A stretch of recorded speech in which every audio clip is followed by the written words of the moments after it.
good morning, grade 5. I am Major Trixie. I will be your science teacher for this morning. So before we proceed to our discussion, may I request everyone to please stand for opening prayer. Who wants to lead the prayer? Yes, Mary Rose. Classmates, are you ready to pray? Yes, we are. So the Holy Spirit came. Almighty Father, we praise and thank you for this day. Watch over us as we go about our work and studies. Help us in every way so that we become the good children you want us to be in. Thank you, Father, the Son, and the Holy Spirit. Amen. Again, good morning, class. Good morning, Ma'am. May you may take your seats. Thank you. May I know who is absent for today? John. Okay, that's great. So what was our lesson yesterday? For grade 5, what was our lesson yesterday? Our lesson yesterday is about respiratory system. Okay, how about grade 4? Yesterday we discussed about the five senses. Okay, very good. Please clap your hands. So before we finish our discussion, do you want to dance? Yes. Okay, I have here steps, and you need to do is to follow these steps, okay? Okay. Everybody please stand. Okay, very good everyone. Please stop.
Did you enjoy?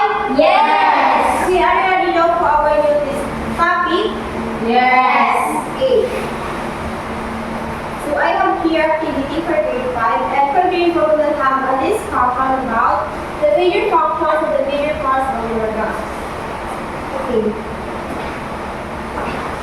For grade 5, we all have to do is to name the male and female reproductive system, and if you're done, you may now pass your answer.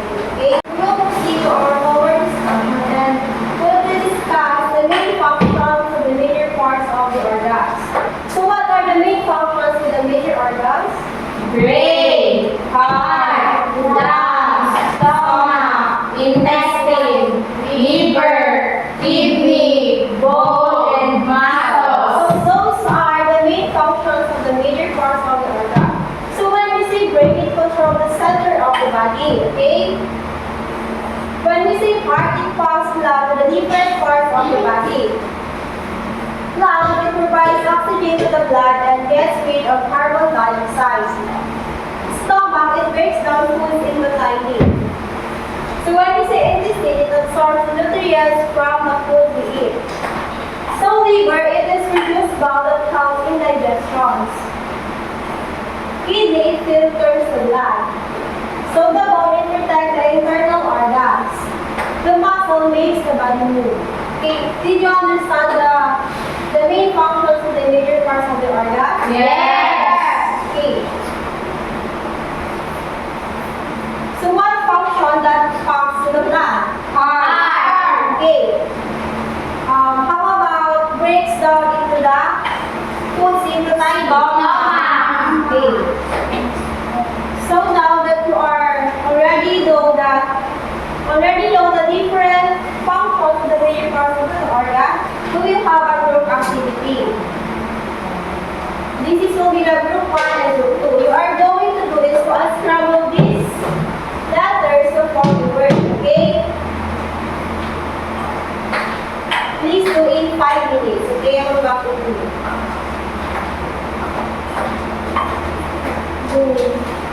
So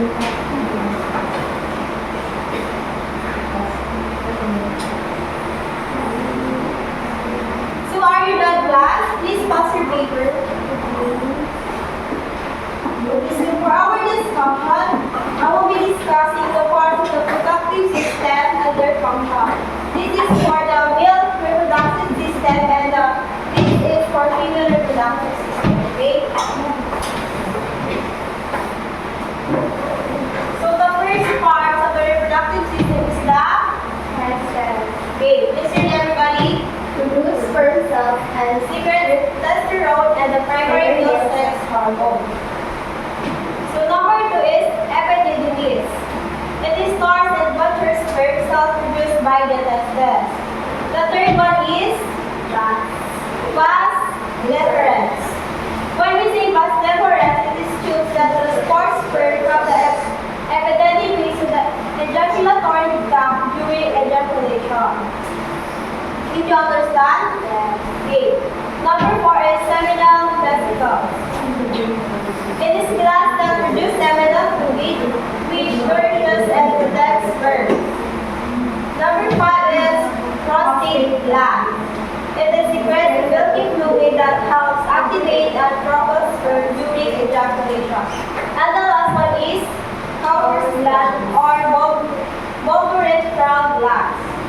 It is also known as bulbourethral glands are small structures located beneath the prostate gland in the male reproductive system. Did you understand the male reproductive system? Yes. Okay, so now let's proceed to the female reproductive system. The first one is ovaries. Please read the rows. Produce egg cells, ova, and estrogen and progesterone, the primary female sex hormone. Okay, the next one is fallopian tubes. Tubes that transport egg cells from the ovaries to the uterus. The third one is uterus are the wall. Muscular organ where a fertilized egg implants and develops into a fetus during pregnancy. Class, please keep quiet when I'm discussing it. Okay? Did you understand? Okay. So the next one is cervix. It is lower part of the uterus that connects to the vagina. So the fifth one is vagina. Muscular tube that serves as the birth canal during childbirth and as the passage for menstrual blood and sperm during sexual intercourse. And the last one is labia and clitoris. It is external female genitalia that contains sensitive nerve endings and play a role in sexual, arousal, and pleasure. Did you understand the female reproductive system and their function?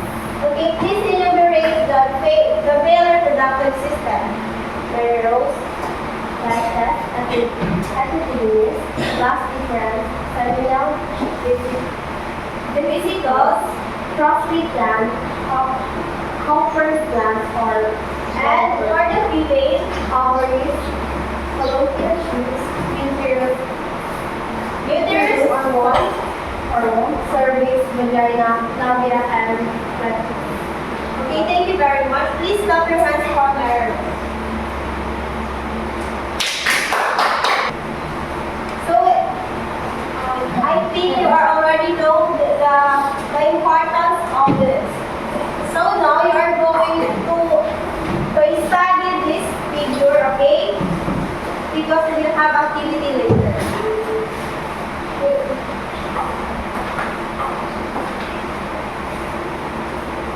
Grade 4, are you done with your groupmates?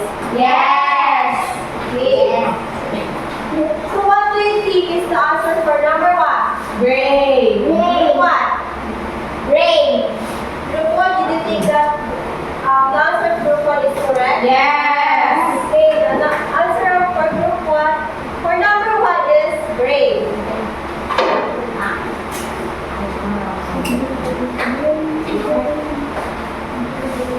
How about number 2? 5. Okay, very good. Oh. For number 3, Glass. number 4,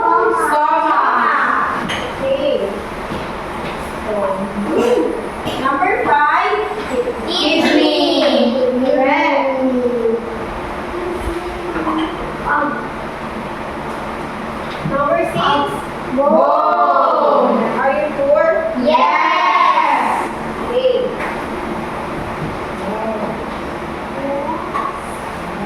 For number 7. Intestine.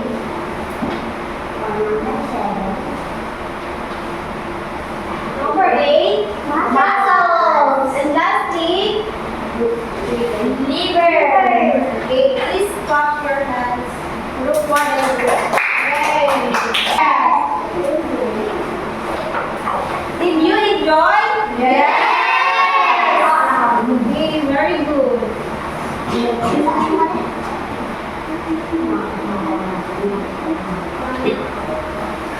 For your discussion,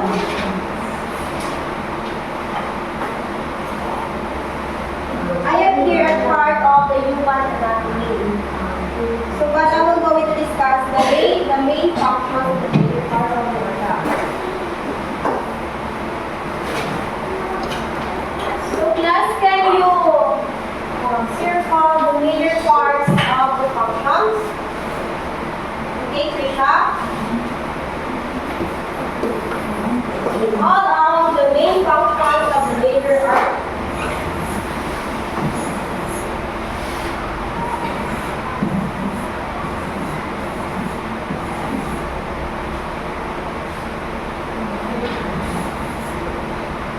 Okay, very good, Trisha. Your answer is correct. Please clap your hands for it.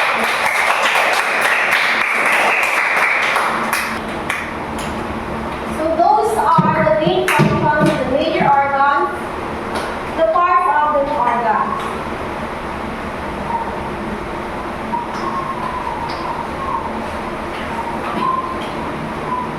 So class, please get your paper and please answer these. We're going to name these images, okay? I will back it to you later.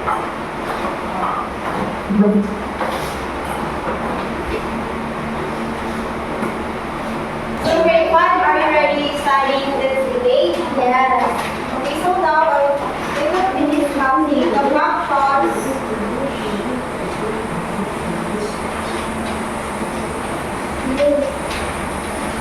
functions of male and female reproductive system.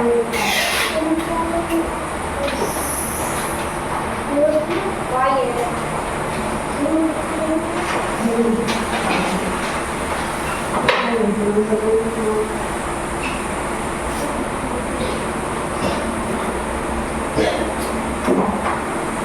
Stop early.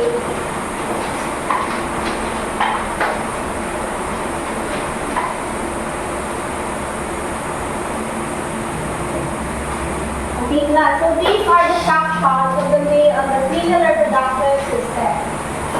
So everybody please read the functions of the male reproductive system. Produce and deliver sperm cells for fertilization. Produce and release testosterone, which regulates secondary sexual characteristics and supports sperm production. Transport sperm from the testes to the inner through the urethra during ejaculation. So those are the functions of the male reproductive system. For the functions of the female reproductive system, it is produce egg cells and release them periodically during the menstrual cycle for fertilization. Then it supports the fertilized egg and developing fetus during pregnancy. Okay, did you understand, class? Yeah. Okay, very good. So next one is provide a pathway for sperm to reach the egg and for childbirth to occur. Okay.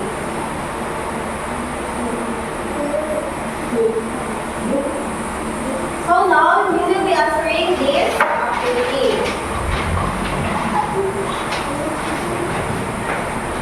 Please get your papers.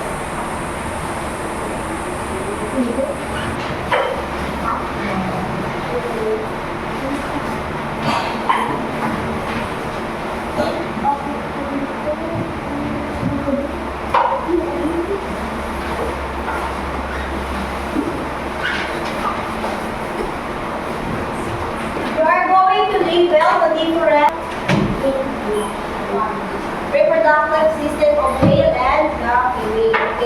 Did you understand? Yes. We now start.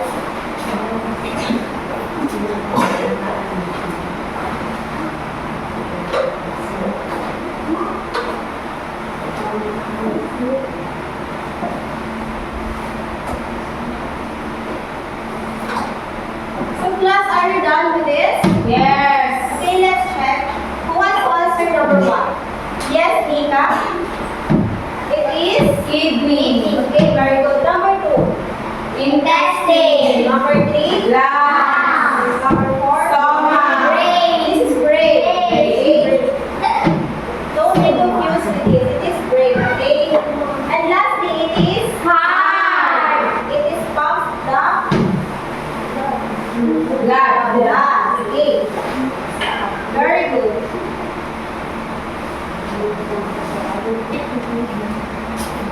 Okay, for your assessment,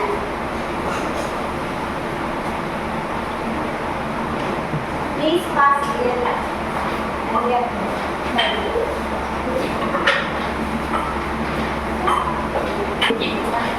Okay, grade 5, are you done with this? Okay, please pass your papers. Okay, this is for your assessment. Please start answering and please pass it later, okay?